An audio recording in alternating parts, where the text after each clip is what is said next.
प्रेम से बोलो देवघर वाले बाबा की। सोनिया संगे देव घर के मेला में फोटो खूबे खिंचाई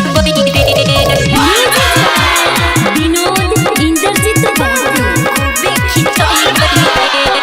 फेर दिल तो भोला बाबा नजरिया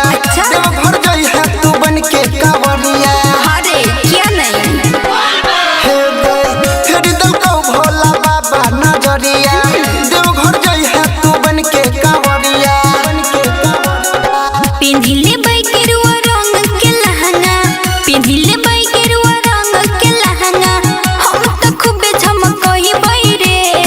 सोनिया संगे देव घर के मेला में फोटो खूबे खिंचई बैरे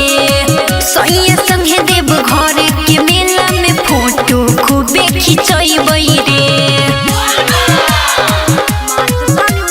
फोटो खूबे खिंचई बैरे देव घर के मेला में फोटो खूबे खिंचई बैरे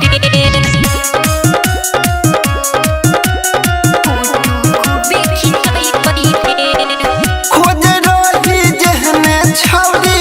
मिलल ओहने घर गे भोला के कृपा से मिली गेलई सुनर हम